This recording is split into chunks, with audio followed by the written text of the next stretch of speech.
Start with a weird note here. Whoops. Because I noticed as I was going through that at about the halfway point in the episode is when the assassination attempts happened.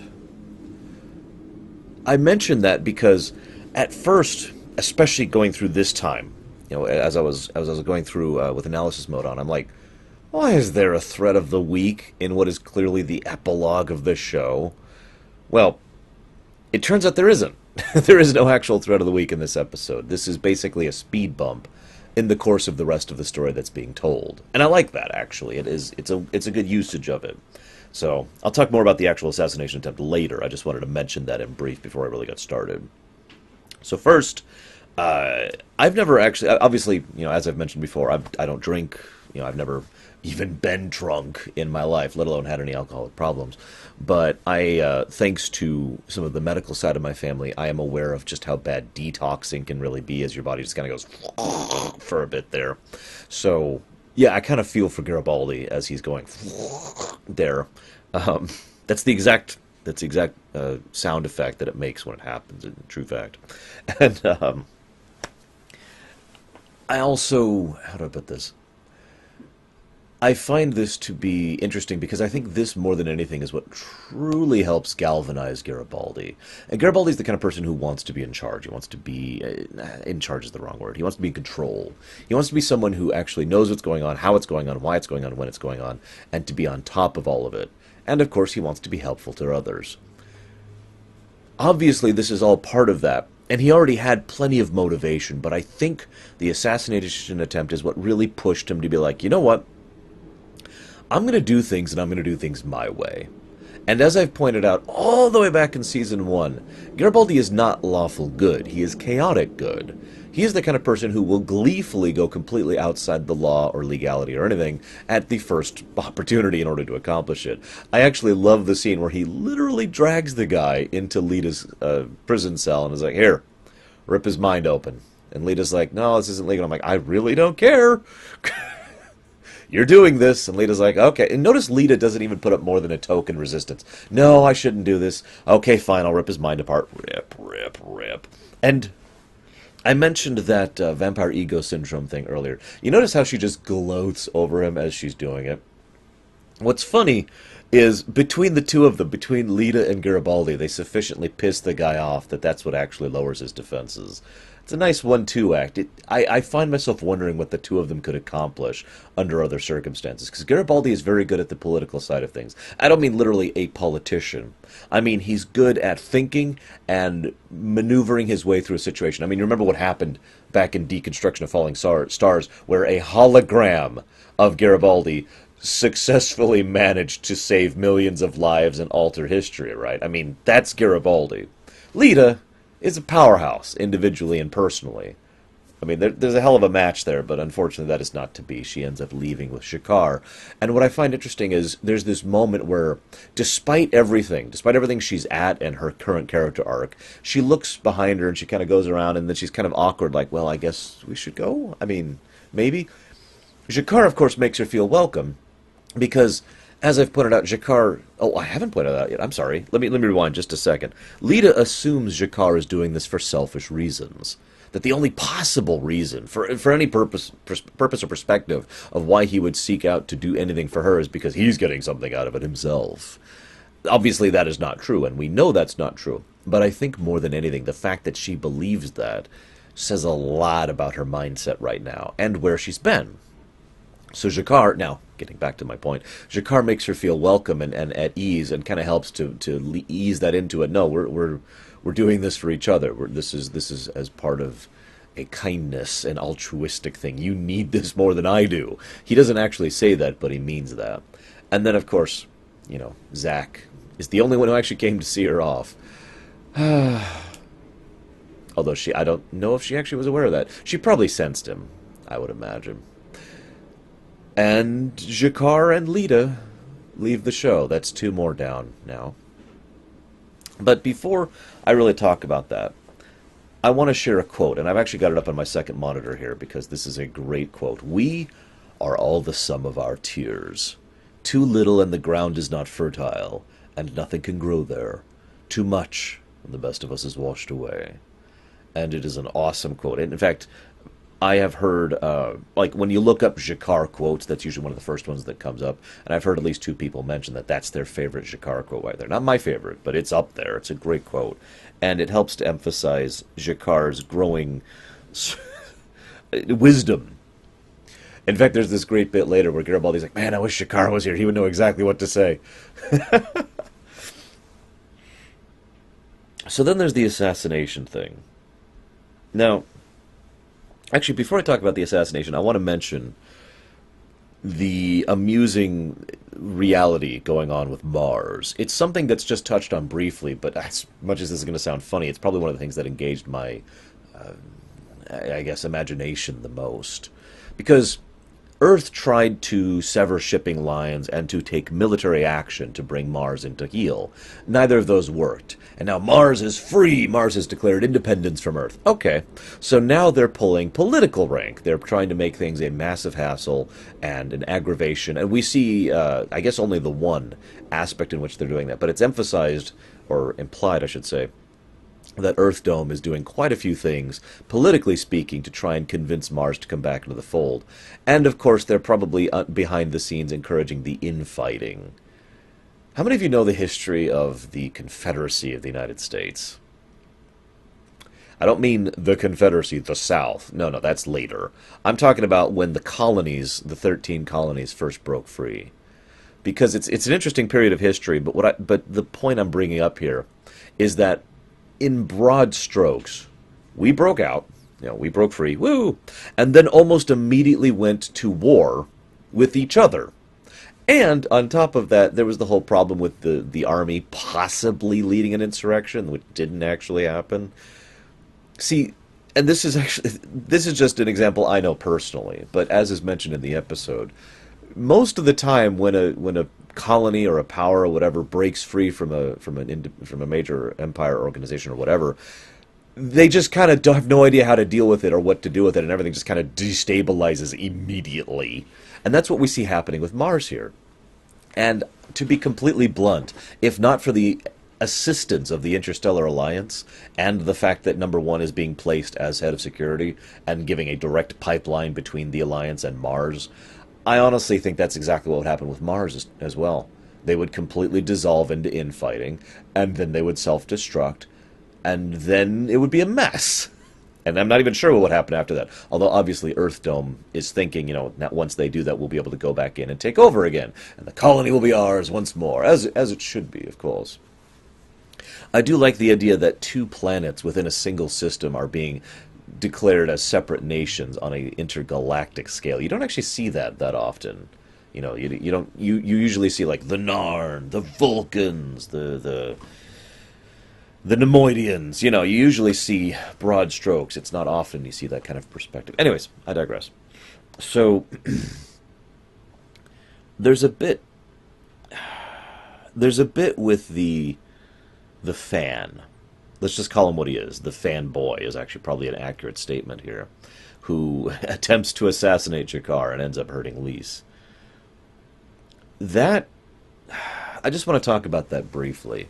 Thankfully, I have not encountered that myself. I hope I never do. But I know that other people, even smaller scale celebrities, have encountered this kind of person. And of course, large scale celebrities have encountered this kind of person. It's dangerous. It's a very dangerous situation where someone fixates on someone else, and it just is like, oh my God, I need to, you are the thing that is helping me go forward. I've done all this for you. I sold everything I own to buy a ticket to go fly out to you. That's actually happened to a Twitch streamer here in like this year or last year. I forget which. It's very recent, where someone just sold everything, bought a ticket, went out, knocked on his door, and was like, hey. Yeah. It's a very dangerous thing. And as this episode shows, it's very easy to understand why that can lead to something actually violent, something unpredictably violent. It also is an interesting contrast. We see the professional assassin who is very pro and knows exactly what he's doing, and if not for a very specific set of circumstances, probably would have gotten away with it. Although I have more to talk about that. I'll get to that in a second. And then the total amateur who just walked into a crowd with a gun. No plan, no nothing, just, hey, gonna kill him, boop, done. Because, of course, none of the security was looking for a Narn with a gun. They were looking for a human with a gun. Which was probably a problem in its own right, but I digress. It's easy to understand the mentality, though, isn't it? I've talked before about how, without external stimuli, the internal mentality can self-replicate. That probably sounds like a lot of jargon, but that's the best way I think I can explain that. I've talked about this before when it comes to romance. I think, yeah, it came up in StarCraft with regards to Kerrigan and Rayner. You know, you liked a person, you may have even loved a person, and then you don't see them for a few years. So all you're left with is that same thought, that same emotion, which just kind of self-replicates. It repeats on itself and either fades out or, in the case of this, grows more. So the idea here is that this fanboy was a fanboy for G'Kar and his teachings, and I've done everything, and I need to do whatever is necessary to get to see this guy, because either all he was listening to was himself, making himself worse and more, shall we say, distended emotionally in this direction, or, this could even be even worse, he was around a bunch of other fanatics who also had the same mentality, and therefore he was self-justified. Now, I think it's more the former, because of the way it's presented. He clearly goes past what the other Narn do. The other Narn are like, yeah, or, I'm going to use you for my own ends, or, I'm going to use you so I don't have to think. This kid, and I'm going to call him that because he seems like a kid to me, is the only one who really seems to take it too far in this one. So he probably was just internalizing this. Finally gets out there, finally encounters G'Kar. And G'Kar, of course, is horrified by this whole thing, isn't really super diplomatic about it, and basically says, no, go away. So now you have a problem, because you have an emotional weight that is way too much. Again, that's the whole part of the distension and the self-replication. This particular emotion has grown to the point of effectively being an obsession. And that's a problem in almost any circumstance. And then you kick the legs out from under it. And now it just comes crashing down, and your mental and emotional psyche just kind of starts self-destructing. And then you rush up and you're like, gun, shoot, crowd, bad. Don't be like that guy. Don't be like that guy. I mean, I don't really want to get shot at, but more to the point, don't be like that guy. There's nothing good that comes of that for anybody, let alone the kid. That kid's life is probably over. They don't really cover that, but that kid's life is probably over. We know how the Narn do things, and he just shot at someone who is probably the most venerated figure in Narn society right now. He will be lucky to live, and he probably won't. Moving on. So I mentioned the assassin thing. Let me just go ahead and say that I want to smack Zach about this one. So first of all, the plan to force the assassin out into the open is it's funny because I actually immediately thought that Sheridan came up with the plan, because it is a very classically military strategy. There's the enemy, here's you. They're going to attack you. Nothing you can do about it. But if you can engineer the circumstances so that you know where they're going to attack and when they're going to attack, you have more control over the environment. It's one of the best things you can do when on a defensive strategy, is try to control the avenue and time of attack. It's exactly what they do with this. And so I was like, oh, wow, Zach's actually getting it with it. Cool. And then Zach immediately drops the ball. He knows there is a professional assassin on the station to kill Garibaldi basically today. And on that day, one of his armed security guards gets killed in a very professional manner in very strange circumstances, not robbing him or anything like that. And Zach's like, man, I don't know why he would do this, but I'm going to get to the bottom of it. Come on, Zach, think about it for a minute. Again, it's basically luck that Zach notices the adhesive on the Adenocard. And yeah, I don't have anything else to say about that. Although I will give him credit for the fact that he had a nice plan for overloading the earpiece. That was pretty smart. So credit where credit is due. So the major super professional assassin tries to kill them and is thwarted. The completely amateur assassin tries to do it and isn't actually thwarted so much as just kind of fails because he's a total amateur. I do like that contrast, though, seeing that the major pro, the well-trained professional pro, who has training in resisting telepathic invasion, I might add, and the amateur, and both of them at the side by side. That it's a nice showcasing. That's all I have to say about that. So,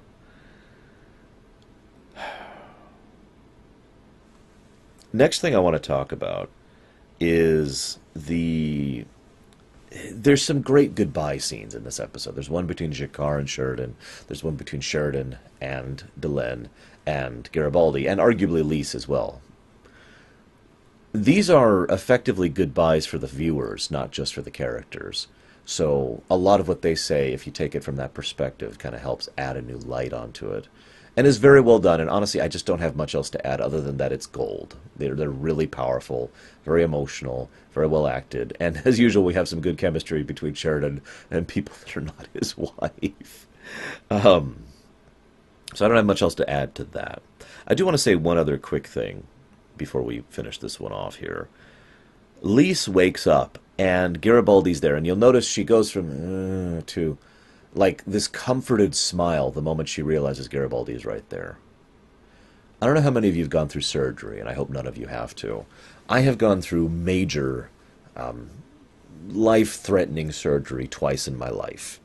Once with the leg and once with the kidney stones. And both times I woke up to someone familiar. And I can tell you, when you are in that state, actually, that's kind of a lie. It just occurred to me. I actually woke up in the post-op room and was really disoriented and confused. But the next time I woke up was in the actual room. First time my mom was there, this was many years ago at this point, and the second time my sis was there. And both times there was... I don't actually have words to explain what it meant to me to see a familiar face there and to be comforted. I know it sounds like a simple, stupid thing, but going through surgery is actually kind of scary. And coming out of surgery is actually really scary because your body doesn't quite work right, and your body is trying to adapt to the fact that knives were just gouging into it, basically. I mean, obviously it's done with precision and with intent, but as far as your body's concerned, someone just started attacking you, and it doesn't know why it can't deal with that properly because of the drugs that are in your system. So you're in a little bit of a state of a freak out, basically. So having that presence there is immeasurably comforting, and so it was nice to see that small little touch when Lise woke up and Garibaldi was there. So then Garibaldi asks her to marry him. Now, I like Garibaldi, and I like him when he's serious, and I like him when he's a goofball. But I think I like Garibaldi best when he gets a little bit rambly and when he gets bubbly. And it doesn't happen often because he's been through some hell in his life. It was really awesome. The way he acts after she says yes is literally perfect. It is the perfect portrayal. I wonder how many takes they had to do of that scene, because the actor, whose name I can't remember now, forgive me, nails it perfectly. Just perfect presentation of someone who is just bubbly and giddy and happy. And I love it. I was grinning right along with him. And then we get to the board meeting. Now, I wanted to segue there, because I mentioned that motivation thing. I'm of the impression that Garibaldi is the kind of person who needs things internally set to externally act. And with this attempt on his wife's life, with the support of Lise, with the possibility of the new job back home, and with the fact that she's now agreed to marry him, his internals... Oh, one more thing, this is very important, and the promise of someday fixing that Bester situation with the mental block. With those things... all of that internally is now set. He's good. He knows what he's doing and where he's going with it. Now he can act externally. And we see once again how Garibaldi is really, really good at what he does. I mentioned earlier the kind of political thing, even though it's not literally politics, but, you know, the ability to outthink and outmaneuver and generally politic his way through a situation. I mention this because the board meeting happens, and the members of the board are complete amateurs. They unite in order to hire someone to go after him. Okay? That's kind of an amateur move already. Their backup plan is pinning it on a guy who just committed suicide and admitted everything in a note. That is extremely amateur. Anybody with a brain looks at that and is like, yeah, no. The only way it works is by a technicality. And if your only defense is a technicality, you don't have much of a defense. As Garibaldi proves, because he then hits them back professionally. And once again, we see that amateur and professional contrast in this episode, because Garibaldi just completely schools them, takes them home, wrecks them, curb stomps them, whatever metaphor you want to use. He wins that engagement. And he does so brilliantly and brutally. Yeah, no, so this woman, this Mars woman, whom you hate and hates you, is now in charge of head of security for the Interstellar Alliance. Also, here's a bunch of dirty secrets about you that I'm just going to share to make sure you know just how much I know. Only a little bit, just a taste. Oh, next thing, if you do anything about me or her, or even an accident about me or her, you're all dead. Finally, get out by tomorrow or I'm going to make all this stuff public. Bye. Yeah, no. It was a wonderful scene. It might actually be my favorite scene in this episode, other than the Garibaldi getting married thing, that those two are very closely tied. So, we're really getting to the end here, aren't we? I think this is the third to last now. So we've already lost so many people, and now Jakar and Lita and Garibaldi bowed out as well. There's not much left at this point. I guess we'll see how things continue to... I hesitate to use the word darken. We'll see how many lights are turned off in our next episode next time. See you around, guys.